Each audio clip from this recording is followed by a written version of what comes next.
I'm Alex Mozet, and welcome to Winner Take All, where we talk about the constant battle against big tech monopolies and how to fight back against big tech and win. We've got a great show today, and we're going to kick off with Scott Barrows, the CEO of recently, updated named BluePallet, a B2B marketplace in the chemical industry vertical, and also a recent inductee on our inaugural ranking of the top 50 B2B marketplace startups. Scott, welcome. Great to have you really back on the show. Yeah, great to be here with you guys. And as you know, we're a big fan of modern monopolies and Applico, and you guys have kind of been our North Star for the last 3 to 4 years as we've been building this. So it's great to be here. Awesome. Appreciate that, Scott. So, I've got this fancy, Yahoo Finance article. BluePallet exits stealth mode to launch online marketplace backed by the chemical industry. I mean, that sounds pretty cool. What does that mean? Well, we took it from modern monopolies. To be honest, I think in one of your guys' chapters, you write about kind of how Facebook grew, and Facebook grew by starting with a quality network that's already been built and building kind of a tool and value for that, as they did with Harvard, and then moved on to different universities and building on existing networks instead of having to try to build your own. So we knew that we wanted to set up a beachhead in North America. We knew that we wanted to set a beachhead with chemical distribution because we thought it was strategic to kind of be in between the producers and the manufacturers, and also with the end users. And so NACD has very stringent guidelines as far as being a member, and they also make up about 92% of the overall commerce for North American distribution. So it just made sense to work with their network and group and then kind of grow from there. Awesome. And so the NACD is the National Association of Chemical Distributors. Are they an association, or are they also a buying group, or are they more of just an association? Strictly trade association. They'll set up guidelines for compliance, guidelines for responsible distribution. They'll send their participants through audits to make sure every 3 years they're staying compliant. And then, same thing as trade shows and so forth as that. So yeah, I mean, getting an industry association to, publicly anoint, right, and join in official partnership with any startup, let alone a startup that has, a new business model, marketplace business model, that can be a pretty tall order. What were the motivations behind the NACD wanting to really take that on and kind of formalize this relationship? It's been about a 3 to 4 year process. And when we first went down to kind of try to explore the opportunity of working with the chemical industry, we went down to one of their national associations, and one of the, say, top 3 monopolistic marketplaces were down there at the same time pitching to be their strategic partner. And their board actually turned that marketplace down. And so we thought that was really interesting and potential learning lesson to see, just continue to ask, why would you not want to work with this massive marketplace if you guys are very eager as an industry yourselves to get into networks and platforms and e-commerce? And so we kept asking question after question and started building our roadmap from there. And so there was kind of 3 main points that they laid out to us. They said, you guys have to figure this out. And until you do, then we're going to continue to stay on the sideline, or someone needs to figure it out. So for these distributors, and we've seen it a common story along a lot of these industrial verticals, is that the majority of their contracts are regional. So if I am, say, Univar, Brentag, I may have a regional contract with Dow or BASF, and they'll say, you can sell my isopropanol, but you can only sell it in Washington, Oregon, and Idaho. So that immediately does not allow me to list that responsibly on Amazon, because Amazon or Alibaba or the more open marketplaces for B2B do not allow you to pick and choose which states and regions or countries or companies see that product or not. So we had to build in what we call a permission-based marketplace, and it allows the users or the members to go in there either on a global level or all the way down granular to an individual product or drum and say, I only want these 5 states to see this product or not, or I want to mark this price up to these 3 customers, but down for these other 2, or I want to broadcast it to these 12 branches, but not these other 8. So they can do whatever system they want to build up these customized networks and build infinite networks, depending on what their corporate strategy is, instead of just having one choice of saying, I want to list isopropanol, I post it, now everybody on this marketplace can see it at the exact same price. Now, when you say they, you're talking about the chemical distributors, right?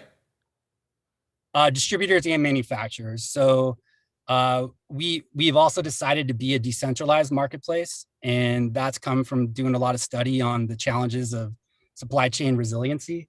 And we really feel that the model needs to change from the traditional, hey, we're a B2B marketplace or a B2C marketplace or we're a C2C marketplace.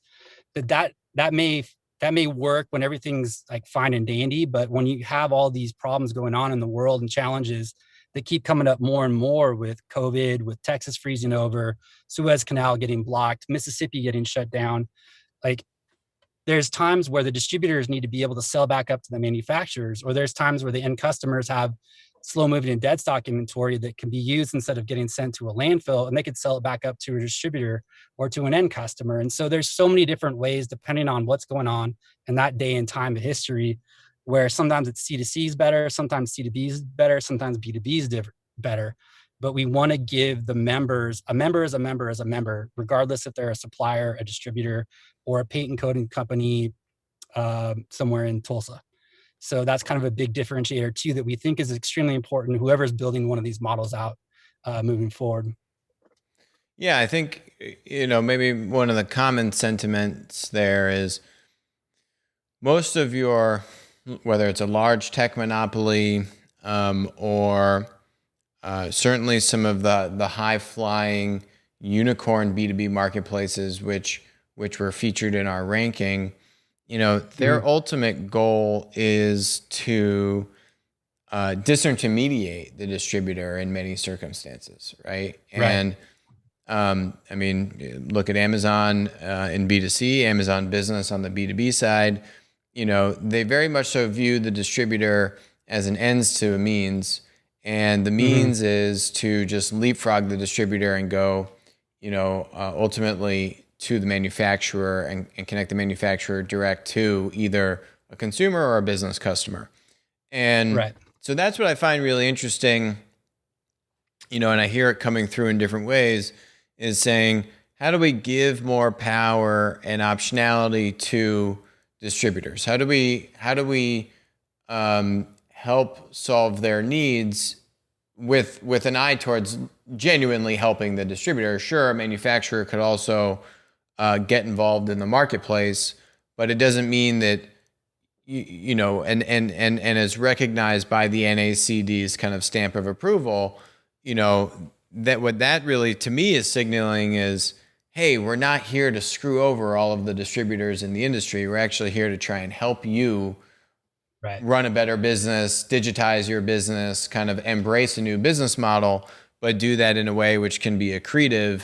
And ultimately, the rub is that for BluePallet's business model is that, you are making really a business decision to say, well, there's probably going to be a little bit less margin on the bone for us if we don't plan on cutting out the distributor at the end of all of this, right? Like when you're pitching it to your investors and what the vision is, certainly I know pretty much all the marketplaces, and certainly the tech monopolies like an Amazon, that is the goal. Sure, we will put up with this for a while, but ultimately we'll have so much demand and we'll have so much power over supply. We'll just, put our thumb down more and more on the supply and squeeze more and more margin out of that for ourselves.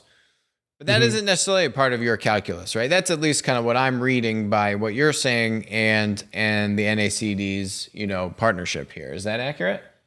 Yeah, no, you're correct. And honestly, we made a big pivot on our revenue model after I watched your one video on supply side protections and about how that really negatively affects the sell side.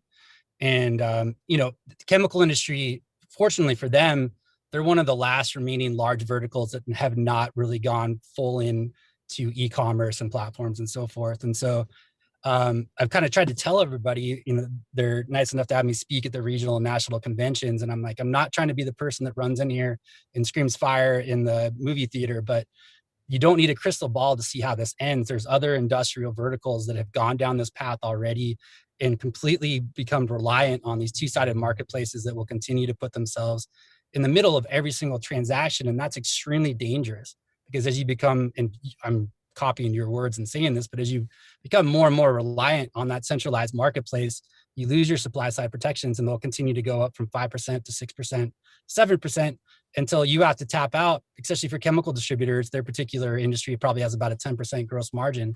So there's not a lot of room there. And then all of a sudden it's Amazon Basics, isopropanol being sold in drums. So so it's like, so we had to switch our business model. We thought we could come in and be smart by just saying, okay, for raw materials and chemicals, Amazon charges 6 to 12%. So we're just going to come in 1% across the board. And then people will appreciate that. But we learned from studying some of the other marketplaces that had failed in the past and reading some of the comments by the participants, the feeling was pretty strong saying, hey, we're okay on like new sales that maybe we didn't have opportunities to, but we really don't appreciate a technology or a software or a platform getting in the middle of the business that I've already earned.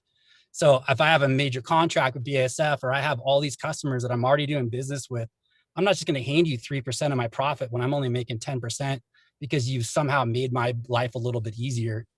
So they're just automatically saying no. And so we're like, how do we charge somehow and make money off of this, but still provide value and not upset them on those transactions they already have? So that's where the market network structure came in. So we're like, okay, if they're okay with us making money on the new transactions, we'll put a markup on that. And so there's two major distinctions on that. So that's how we make our main transactional revenues, only on new sales that they would not have had access to. And the second part is that we purposely mark that up. We don't say, okay, BASF or Brentag, you want $100 for that drum. We're going to sell it for 100 and then give you back 90. Because all of a sudden now, if that customer looks at Amazon and they look at their own little site, they're going to choose Amazon every time because Amazon has a better mousetrap. But now we say, okay, we have our marketplace tool.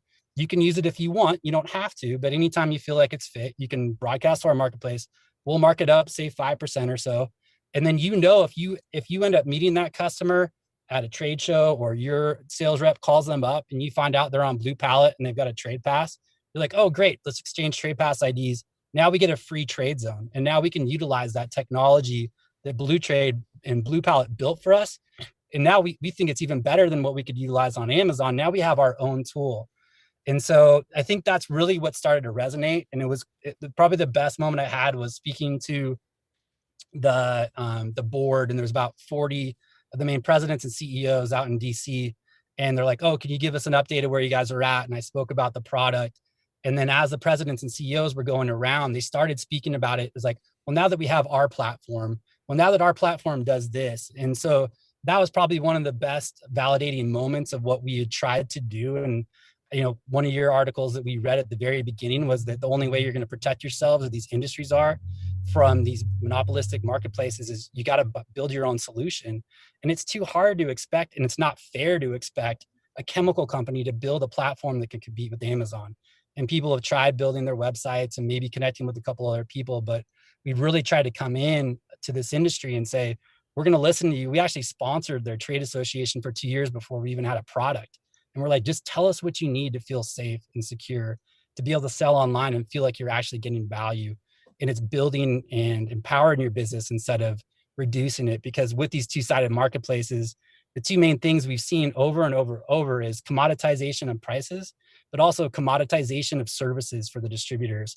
And at the end, like, you can look at other industries that it's affected this, and I've come from some of them and I've seen it, and it's not fair to the distributor. And then it ends up not being fair to the customer, because you think you're getting more and more value by being able to buy something for 1 penny less or $1 less, but then everybody's just battling to build the cheapest product, and every other value that a distributor can bring that is true value is not represented in the offering. So we're really, really trying to build a new model that protects the integrity and the value of what a distributor does, and also a supplier, and allow them to build out one-to-one relationships through a network, and no marketplace can take that away from them.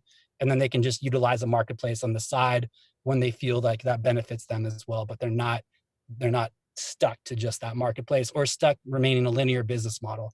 They're literally sitting at the end of this dock saying, do I have to jump off? Kind of like the Nokia CEO in the beginning of that. So That's great, man. No, I mean, I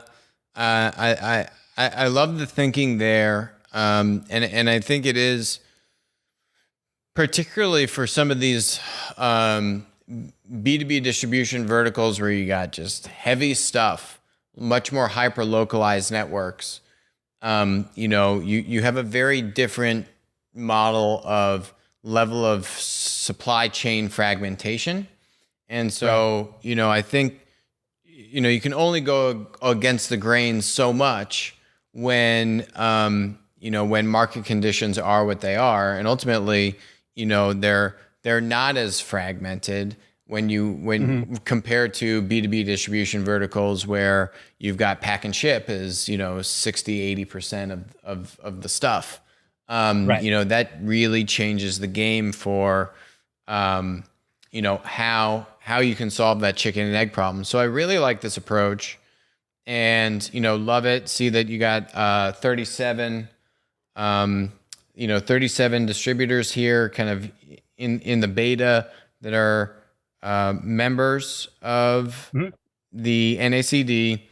And you also have a $4 million fundraise, which kind of went along with merging in the fintech company, kind of rebranding here as BluePallet, and kind of formalizing all of this stuff here. So the next topic I'm going to talk about on the show is about rising VC valuations and the state of the private tech company industry and what's going on with the multiples there. But this round, actually, I actually don't know if there was a VC or if it looks like you got a lot of industry veterans that were involved in this. Is this something that, was driving, was driving this, like saying, were you looking at the traction that ecosystem already had going into this, and what Valachi had also, and you say, hey, like we were doing this much volume, and that was a way that you kind of built into the $4 million number, and obviously projecting out what you need the money for going forward. But, what was it like navigating the valuation environment and the deal structuring environment for this deal that you just did, kind of given all the other stuff that you had in motion? Oh, it sucks. But no, it's been an interesting path. I mean, the 4 million, that we had 3 million raised through 3 separate seeds when we were just ecosystem. And that was a majority of that money came from industry veterans, like you were talking about. So we had the Terry Hill, the former president of Univar. They were the largest distributor in the world when he was at the helm. And then 2 of the former chairman of the board of NACD, Matt Brainerd and Bruce Scheckinger, pitched in as well. And so we wanted to find high integrity individuals within the industry that could get behind us. And they straight up said too, they're like, listen, integrity and also like our name is, we built it up for 30 years, each of us. And so we're not going to come in and be a part of something that's going to actually be detrimental to distribution and our fellow companies and partners. So if we get behind this, you have to give us your word that this is going to help distributors out and not hurt them. And so we're like, yes, absolutely. Here's the plan. We laid it out to them. They're like, oh, we get it. We see why this is different. And so they wanted some board seats or some more control usually, right? It's not just give me your word, Scott. It's usually comes with a little bit more teeth. Yeah. I don't want to give the full details, because then all of a sudden everyone else is going to be like, oh, well, he only gave that and he got this. So, but yeah. So then after the 3 million, we actually, so COVID-19 hit obviously, and we'd run, about $250,000 of just test transactions through the system with our beta group. And then we received a letter from the White House via our trade association saying, hey, we're having issues trying to source COVID-related chemicals, raw materials, and finished goods. If you have any in stock, please let us know.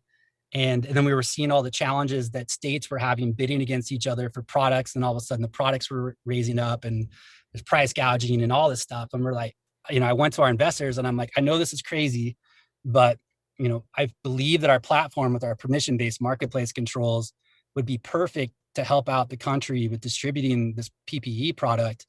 Would you allow us to just give it for free to the government and we just run with it? And they said yes. They threw in an extra 750K, so that finished off the 3 million. And then we brought on like 150 companies, some from all different verticals, like the Distillers Association. They were using ethanol to create hand sanitizer, and all these other people that were trying to pitch in. And we learned a lot. Like, one, don't pivot to another vertical immediately until you absolutely understand what you're doing. So, but number two was we were getting in the middle of these multi-million-dollar transactions between healthcare providers in the United States that had their traditional supply chains had broken down, and all of a sudden now they're having to go source product out of APEC in China. And they traditionally had like a 5 to 7 day onboarding process to vet a new seller, make sure that their credit was good, make sure they had insurance, make sure they had referrals. And they couldn't do that during COVID because they're like, oh, we need these cranberry gloves or N95 masks. And they would be gone in 10 seconds if you found the supply. You just had to give a 50% deposit or 100% deposit via escrow immediately. And so we're like, man, we can't get in the middle of these transactions. We don't have the right technology. And then some of these companies were going offline. And then those are the transactions you would see about or read about in the paper where it's like, healthcare company buys $5 million in N95 gloves, truck shows up to warehouse in Shanghai, nothing there. And so this was happening all over the place. And we're like, we have to find a better, like, we didn't solve it now, but we're going to find a way to solve it moving forward. And so that's one of the main reasons why we had merged with that fintech company. It's because it allowed us to be able to create this core transaction that did all the payment systems, the escrow, the ACH, the booking of freight, everything online or in our platform and not offline.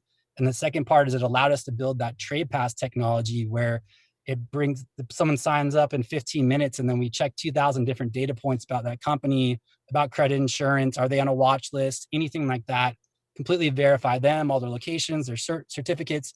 Then they have this dynamic 24/7, 365 passport that allows them to do business with anybody that they want to. And then that trading partner, when they exchange trade pass IDs, they can instantly see who they're going to be deciding to do business with. And all the information is verified. So reducing that friction and also that risk was a huge, huge thing. So it's going to help build our network out and make it a much more safer way and faster way to do commerce. And that was one of the biggest things we learned from doing that COVID-19 pivot. So like I said, I wish we would have done more. We tried really hard to make a huge impact. But we do feel very confident that when the next huge thing happens, that we're going to be a big help to it. Awesome. Yeah, that's helpful. And so, if some of this money was coming in, it sounds like, this was somewhat over a period of time. You raised a couple $1 million earlier, then you had a little bit more put in over COVID. And so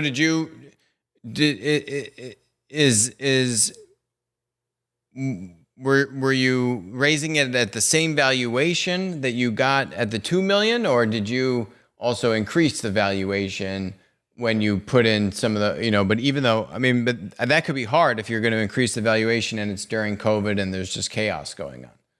Right. We increased the 3 seeds each time. And then when they pitched in for COVID, we just did a note and we just locked it in at the value before for a cap, and that was it. And so wanted to throw our investors a bone a little bit on that one. And then, I think you were asking about valuations as far as us moving forward. I think we've talked that we're in the middle of our Series A right now. And so we're in an interesting spot where it took us about 3 to 4 months to merge the two technologies between the fintech technology and our marketplace technology, and then also finish off the Trade Pass 1.0. So we launched that probably last Monday we came out with that. And so we're getting the 37 companies on. It's actually a mix of distributors, manufacturers, and end users. And we've got about 50,000 of transactions that have just kind of trickled through real quick, but everyone's just kind of getting their product catalogs uploaded. and all their users up. So, which only takes about a week or so. So, yeah, in the next month, we'll really see what we're starting to push through. On the valuation, we've kind of positioned ourselves as post-product pre-revenue. So we're in a kind of this pilot phase right now. And that's tough with VCs and PEs. You know, they've got their metrics they look at and their KPIs, and we completely understand that. And so probably talked to 45 VCs so far over the last 6 months. And we're looking for somebody that understands that we are addressing an extremely large $5 trillion market. And we built something completely new in a different model, not a traditional two-sided B2B marketplace. We're a market network, and we really feel that this is going to be the most beneficial thing to all participants, this new model that we are building, or we have built, and looking for the right investors to come in and get behind us to continue to allow us to build out these tools that the industry is asking us to create for them. So I think we've got kind of a limited down. We got it pretty narrowed down to probably the final 5 or 10. And I think it's going to be a mix of strategics within the industry, and then also from a couple of VCs. The key with the strategics that's been hard with some of them is that, you know, some of the larger guys that have come in that have looked at this opportunity, they want to take it all. And we're like, you know, you have to understand what we're building and respect what we're building. We're building a network. And so we don't root for any particular company. We don't have any horse in the race. We are just trying to provide everybody with a tool and a weapon that they can go to battle against these monopolies. But just because you are the main investor in our company, you're not going to get any special access to data. You're not going to get any different tool that someone else is. And so some of the larger companies are having a hard time grasping that. They're used to being the big behemoth and just taking it all. And so it's taken a little while to find the right partners that understand that there's going to be a network. There's no way that some company is going to survive and win by just having a digital linear business model, just having a website where someone comes on and buys their products, and then they have to go log into 27 other websites for different products. They need to be able to be a part of a network and have that type of buying experience. So we're starting to get to the right people. So. And makes sense. And my last question there is NACD. Do they get warrants or any kind of upside for helping to bring more distributors? Hey, if we can get 50 distributors on here, give us, some share in all the value that's going to create for the company? Or is there any kind of, long-term alignment there for all the value that they're bringing in these early days to BluePallet? Yeah, I mean, it's been, they have very strict guidelines. And so they're a 501c3. They can't, because of that, they can't openly promote a particular product. But we do offer a model that we will be replicating with other trade associations, where we do want to give back. If their people in their industry or their trade association are doing transactions, we want to be able to share that with the trade associations, because the stronger the trade associations get, the better it is for us. And because they are able to do a certain type of vetting that we're unable to do. So the more we're able to work with people that are in these trade associations that go through the 2 or 3 year audits, and the more that we can funnel people into that situation, the better for us. And they also do a lot of stuff as far as regulatory, and they work with, this last week we're meeting with congressmen and senators and talking about important things that have to do with transportation and logistics and tariffs, and that's stuff that we all want to support. So it just makes sense, and it's kind of a win-win situation. We just say, listen, we want to build this for you. We're not taking this square peg and trying to cram it into a round hole. You just tell us what you want us to build, and we'll build it.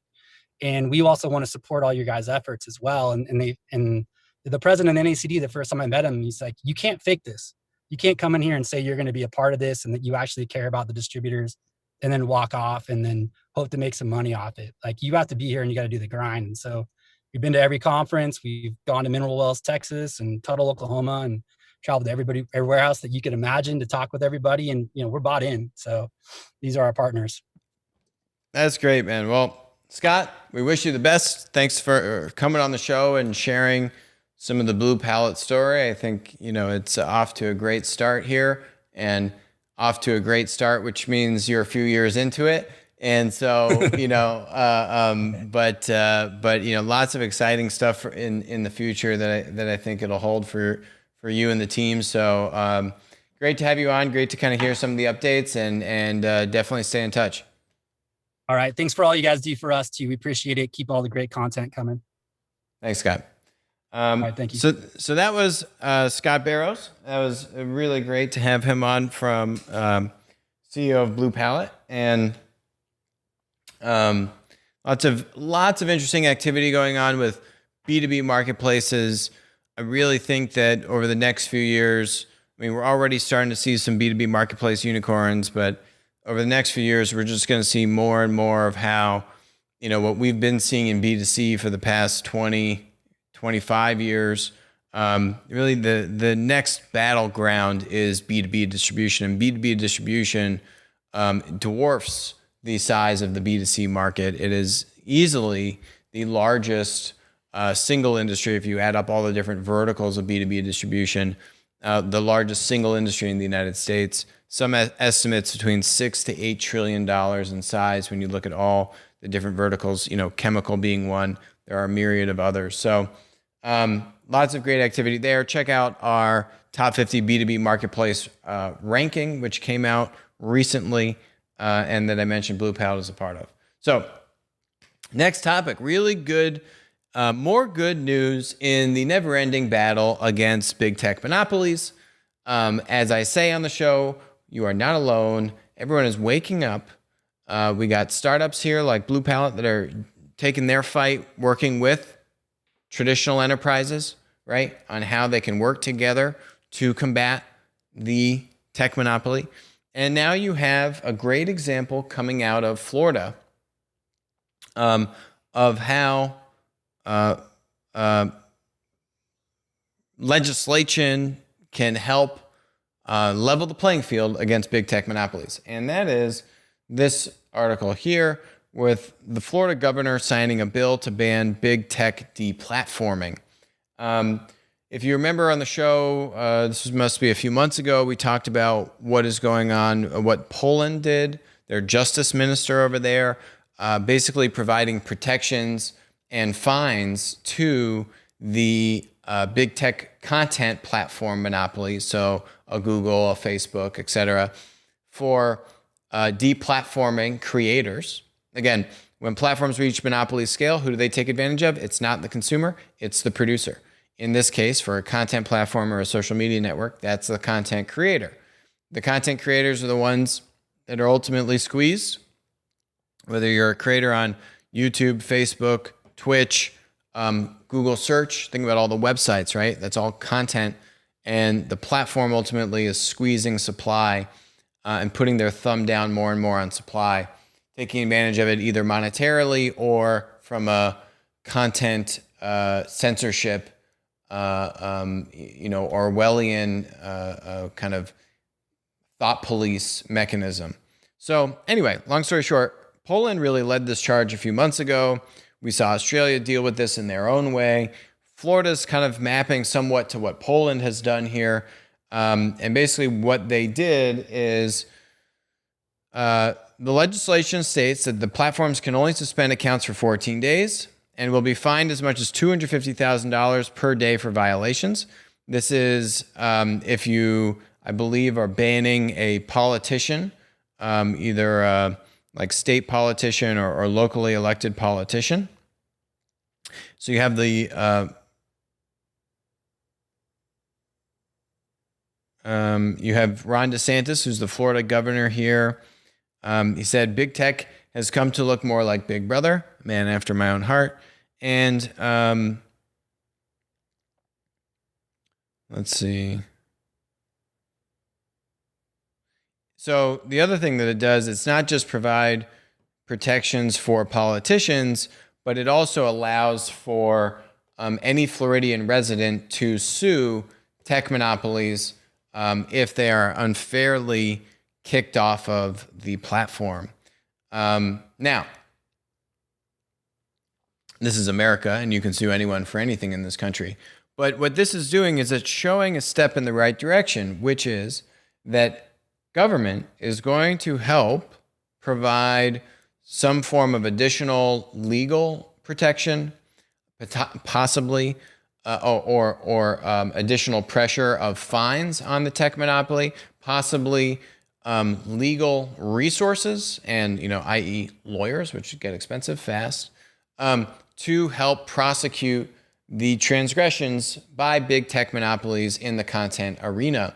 This is a huge step in the right direction. This is the right way to try to have government step in and do what this whole show is about, level the playing field with big tech. You got to protect the producers. You protect the producers. Ultimately, yes, you're protecting the consumer, but you protect the producer. And that is the power source that the tech monopolies put their thumb on. That's the power source that they use to extract value, and whether monetarily or just for control and influence and content censorship. That is the power source. So the more that government or competitors can provide protections and optionality for producers, the better. And that is the Achilles heel for these tech monopolies.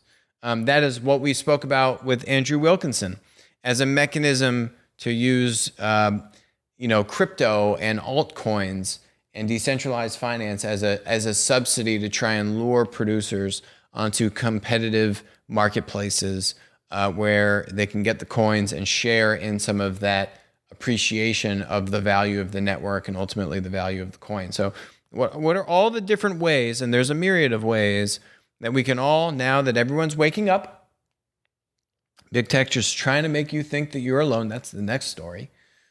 Everyone's waking up and recognizing what big tech is doing is not okay, and that we will win and we will beat big tech and we will level that playing field. And this is a great mechanism. Florida, step in the right direction. What is another example about big tech trying to silence you, trying to make you think that you are alone, is this recent story that just came out about Facebook censoring comments or posts on Facebook and Instagram that raise concerns about the COVID-19 vaccine.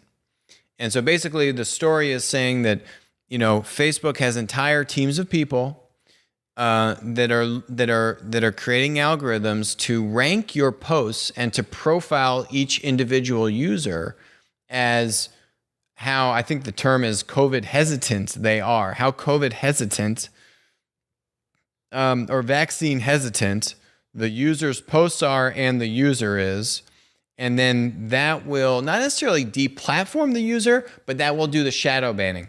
That will result in your comments and your posts getting less visibility. And, they say here, the vaccine hesitancy ratings are divided into tiers 0, 1, and 2. Comments in tier 0 are an explicit violation of Facebook policy, while those in tier 1 are counted as alarmism and criticism. And tier 2 comments are indirect vaccine discouragement, which includes shocking stories. The algorithm will then assign comments in such tiers a vaccine hesitancy or a VH score. Yeah, you read that right. And could be hidden from the most relevant comments section or even removed altogether.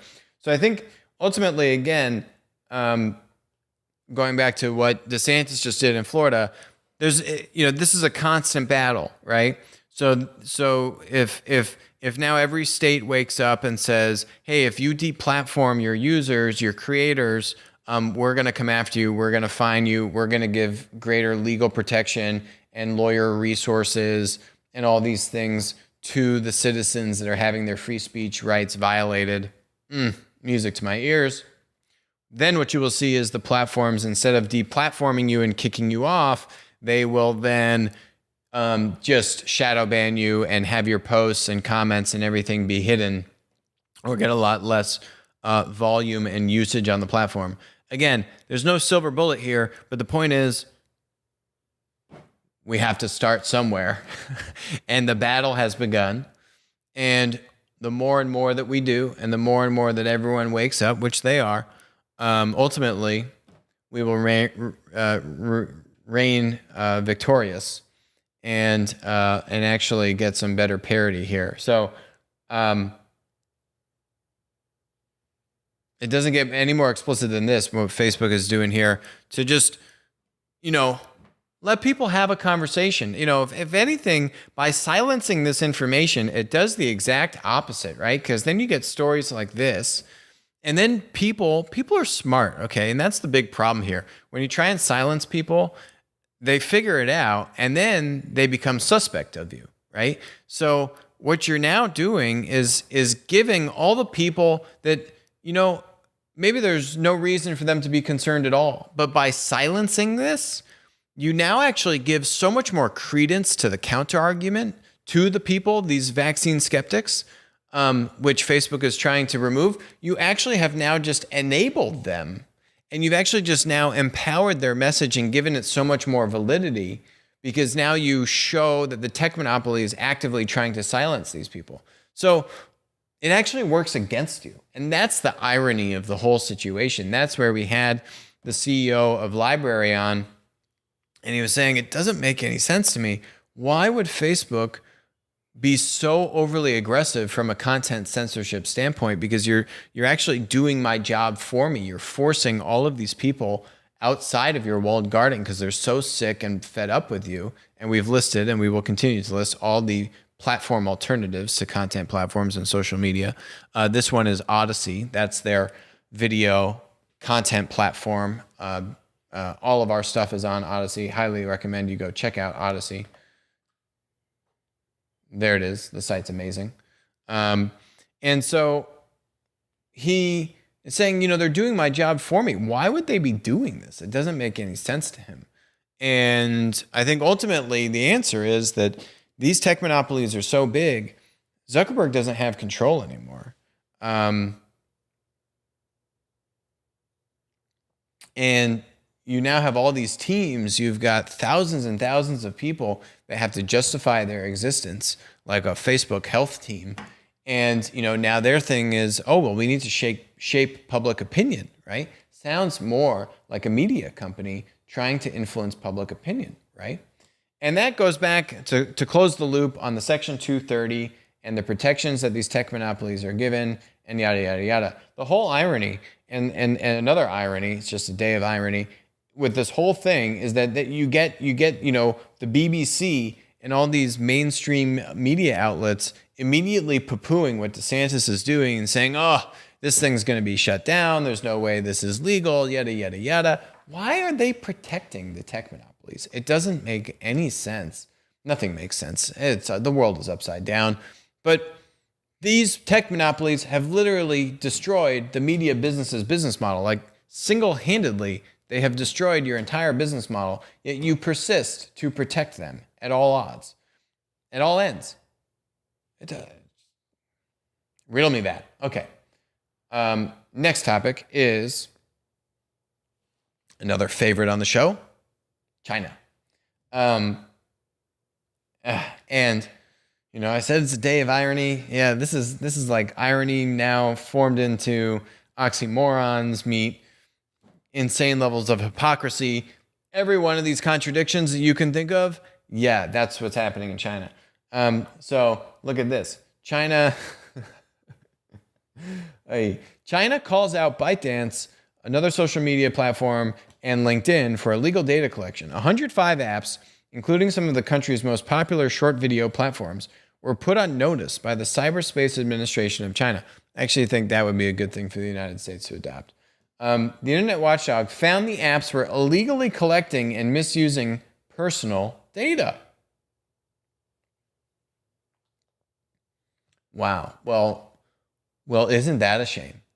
It's really great to know that the Chinese government really cares so much about its citizens' privacy, and that they would be willing to go to bat for their citizens and rein in the unlawful data abuse that these big bad Chinese and U.S. tech monopolies. I can't even believe LinkedIn is included in the list. How's LinkedIn even operating in China? That's a whole other question. But they have 15 days to rectify this violation. This is the latest batch of apps to face scrutiny after new regulations from the Ministry of Industry and Information Technology came into effect on May 1st.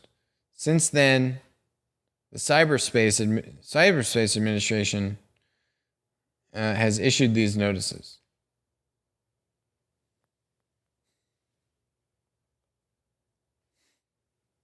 Beijing has been working to stamp out personal privacy breaches in the world's largest internet market, with nearly 1 billion users.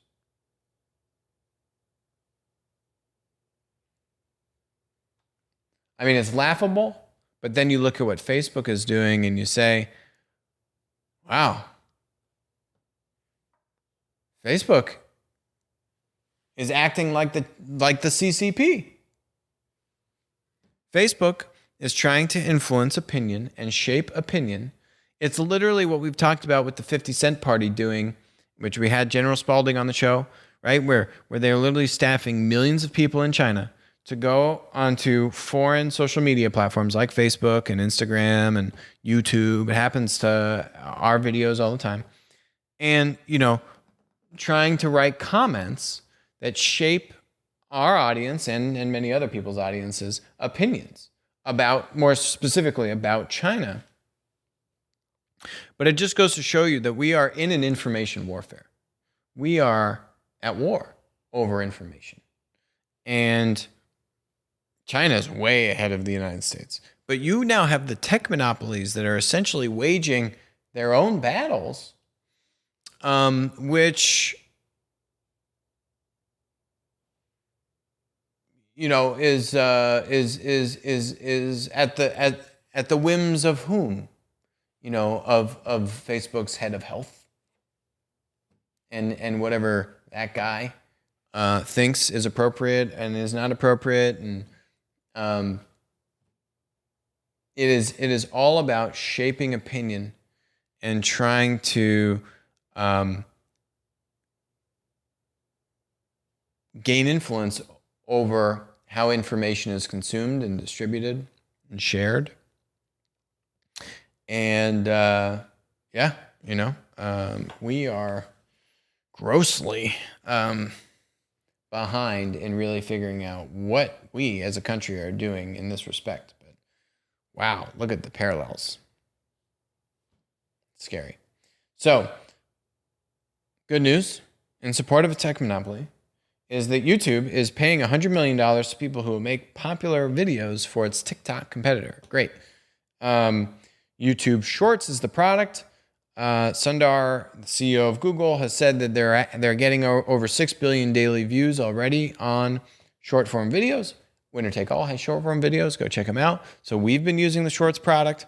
I think they're trying to, $100 million is pennies. I think the reason why they're doing this is because they don't really have a good way to interject ads in between the shorts. Like, they haven't really figured out the ad and monetization model for shorts. So they're saying, yeah, we'll just plunk $100 million down and help use that as an incentive because we haven't really figured out the business model of shorts yet. But hey, we really want to push shorts, and screw you, TikTok. And here's $100 million, creators. Like, give us all your shorts videos. Facebook also has launched Reels, and that's been picking up very well for them. And so you see this. Snap has their own thing, which they've been doing forever, short form video. But where now you see a lot of these tech monopolies just trying to build it because their M&A has come under such greater scrutiny. And you still see some companies trying to eke through M&A while they still can, which is smart because, there's only been now increased scrutiny on it. I think that scrutiny will only continue to increase. Tech monopoly M&A has been historically a much better, I would say, on, higher success rate for them to really create their next platform conglomerate kind of business model around. YouTube, case in point, they had Google Video. It was failing and falling behind YouTube. And then they bought YouTube for like $1 billion. So, and Facebook bought Instagram for $1 billion. It's kind of like the running price tag. And Amazon bought Twitch for $1 billion. So they're pretty good deals in retrospect, in hindsight.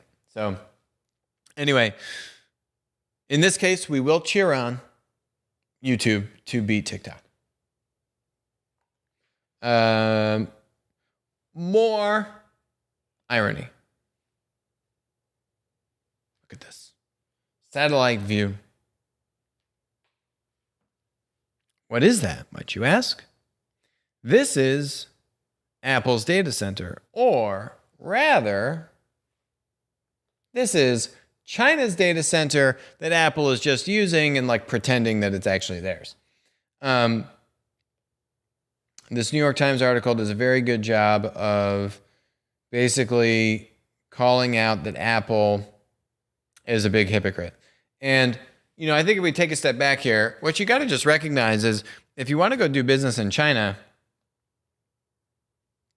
you have to come to terms with the fact that to do business in China, China is a place where your morals go to die, right? So if you have any semblance of, you know, ethics and, you know, like a strong value system that you really want to stick by, and it's really important for you personally and your company, don't go to China.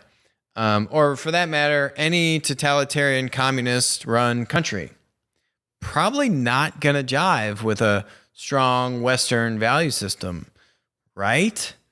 Yeah, exactly right. Because Apple, which Apple's whole shtick in the United States is privacy, right? Apple's rolling out the new operating system, which is going to, you know, really hurt Twitter and Google's business model and all the advertising-based tech company business models. And then, you know, that's how they've pitched themselves. Hey, we don't monetize your data. Your data is secure. Privacy, privacy, privacy, privacy. Then you go to China and where to go? This is their data center. And when you read the article, Tim Cook, Apple's chief executive, has said the data is safe. But at the data center in Guiyang, which Apple hoped would be completed by next month, and another in the Inner Mongolia region, Apple has largely ceded control to, oh, guess who? The CCP. Chinese state employees physically manage the computers. Apple abandoned the encryption technology it used elsewhere after China would not allow it. And the digital keys that unlock information on those computers are stored, guess where? In the data centers they're meant to secure. Yeah. Not really much separation there.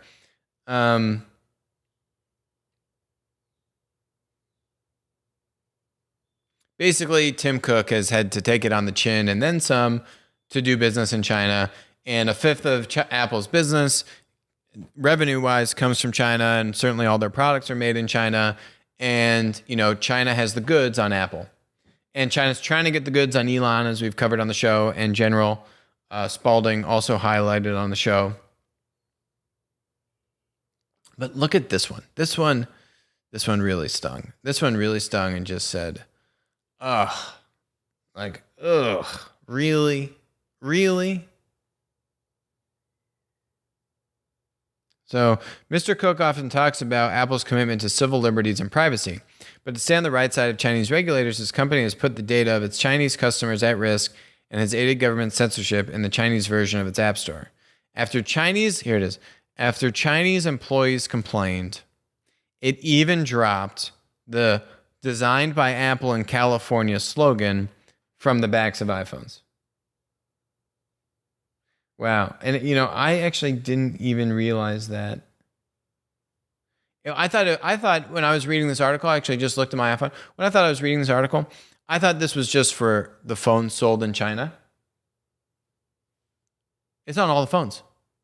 It's no longer even there on the iPhone that I bought in the United States. Oh my God. These guys are so weak and pathetic.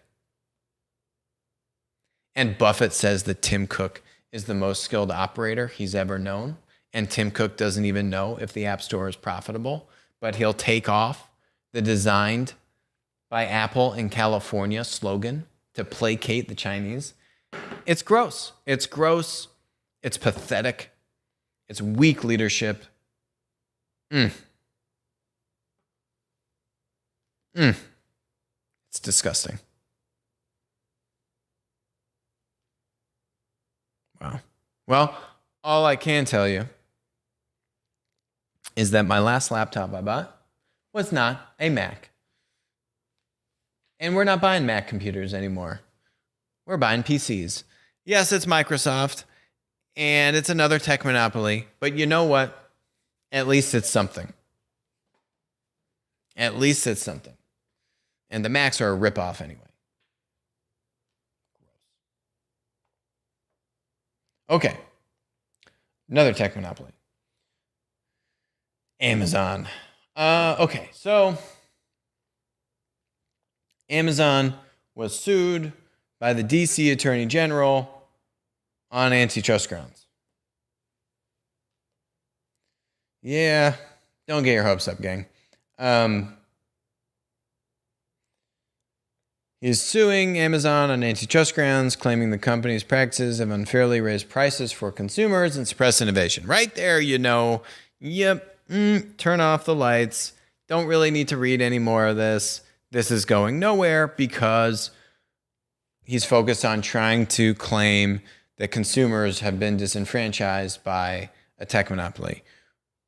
Where has this guy been the past 25 years? Has he not watched this show? Clearly he's not watching the show, let alone any of the other stuff that the EU has been doing for the past 10 plus years. When you try and hit these tech monopolies and map it back to the consumer, you will not win. Where he is right, but this is where Amazon and the monopolies confuse all these politicians and lawyers that don't understand platform businesses. What he's doing is saying that Amazon, because Amazon required that if you're a third-party seller on Amazon, you can't list your product for cheaper on another site. They had this, this floor on pricing contractually with their third-party sellers. That is an antitrust issue, which is correct. That is an antitrust issue. But then what he tries to do is say, well, because you did that, Amazon, you disenfranchised consumers. That's the gotcha. Just forget the consumer. Just say, hey, you forced your sellers to give you the lowest price, and that is anti-competitive, and that is an antitrust violation because... not because of the consumer, because you're a monopoly, Amazon, and your sellers are your customers, as you have admitted in your own internal memos, and we have shown you on the show. I think it was like page 276 or something like that from the House Judiciary Committee findings on Amazon, on tech monopolies, was that Amazon said our sellers are our customers too. It is what is in the book. It is a core tenet of the platform business model. They have not one customer base, but two. And the producers are a customer. Who pays Amazon when you buy a product from a third-party seller? Is Amazon making money from the customer, from the consumer? No, they're making money from the third-party seller. The third-party seller is paying Amazon, say, 20% of that sale price. The seller is a customer. Amazon was disenfranchising its customers, its sellers, its producers, all one and the same. And they're a monopoly because they control over 70% of the GMV on all marketplaces in the United States and certainly abroad. Maybe not China, but they're not in China. That's the case. You need District Attorney General or District of Columbia Attorney General. But he's distracted and doesn't get platforms. So, interesting, but not that interesting. Now, this is interesting. So, last one. Amazon is going to buy MGM. And we were just talking on the show about AT&T. I mean, it was just such a dumb decision to buy DirecTV and then double down, actually like triple down on it by buying Time Warner. But that's now becoming unbundled. And what we've talked about is when industries are faced with platform disruption. I mean, Daniel Craig's kind of a G. I mean, what is that? That's got to be Tom Ford, just everything. But I mean, the guy's kind of a G. Look at that. So anyway,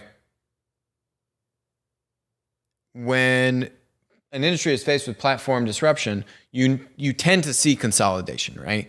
Fragmented supplies, I was just talking about with Scott, leads to marketplace and platform disintermediation. If you can consolidate the supply, then that will buy you some time at the very least normally. Problem, just like in the hotel industry, where the hotel industry has gone through massive consolidation in parallel with the rise of Airbnb, is what you tend to see with the most dominant platform models is they create their own new version of supply, like with Uber and UberX, like with Airbnb and letting anyone rent out their home to become a hotel.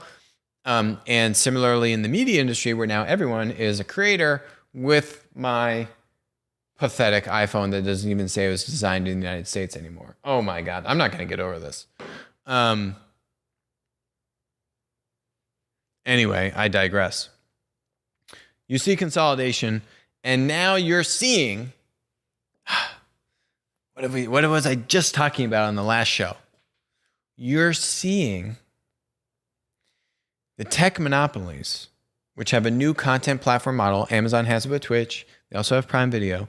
You're seeing the disruptors in the content industry try to embrace the traditional linear business model.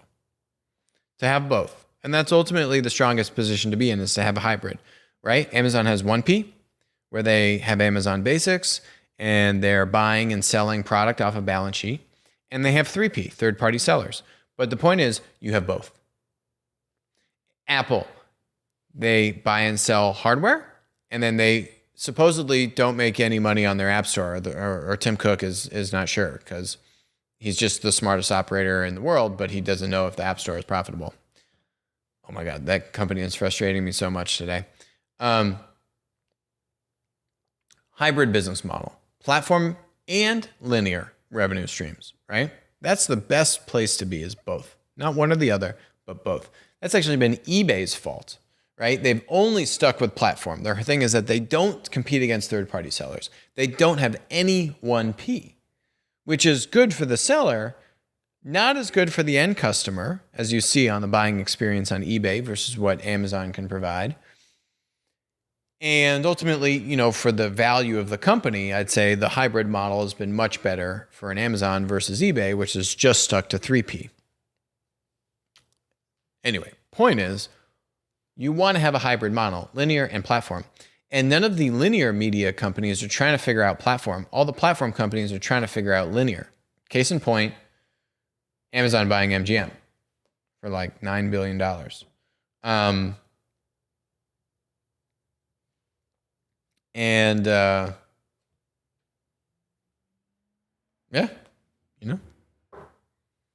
That spells a recipe for disaster for who? The media industry incumbents. And it doesn't say that, YouTube tried, like YouTube, I think Red it was called, where YouTube is doing a lot of their own premium content, hiring and creating their own shows and paying for like premium content shows. And that eventually kind of shuttered. So it doesn't mean that they're just automatically going to figure it out, but it's saying they're building the muscle memory to say, hey, how do we do user-generated content? And how do we do premium high-end content? And what is the convergence? And what's the model to do both, right? Because that's ultimately what the consumer wants, is both. They don't want one or the other. They don't want all user gen, and they don't want all high-end movie production TV series, but they want both. And how do you give that to the customer? Well, that means you got to do both. Why is it that none of the incumbents are trying to do both? They're just trying to do the same thing and consolidate and kick the can down the road. But none of them want to touch user-generated content. And that is the big gap that not only the traditional media incumbents, but Netflix too. That's why we've been a hawk and a bear on Netflix, because Netflix is just a movie studio with better digital tech than the other guys, But the other guys, being Disney and Paramount and Viacom and Time Warner, the list goes on and on and on. Apple, Prime Video, Hulu, they can figure out the tech eventually. The tech event, the tech is not the barrier of entry that you want. In the platform model, the technology is ultimately a commodity, and the power is in the network. The power is in the ecosystem. Netflix never built an ecosystem. No supply side ecosystem. Just really good demand and tech and distribution, which was good. It worked. They made billions of dollars, okay? But I'm just saying, not as powerful as a platform, as a dominant platform, as a platform monopoly. And you now will see that, and have been seeing that, in Netflix's stock price as Wall Street realizes everything that we've been talking about for like 2 years. So anyway, great show. Hope you enjoyed it too. That's it for us today on Winner Take All. I'll talk to you soon.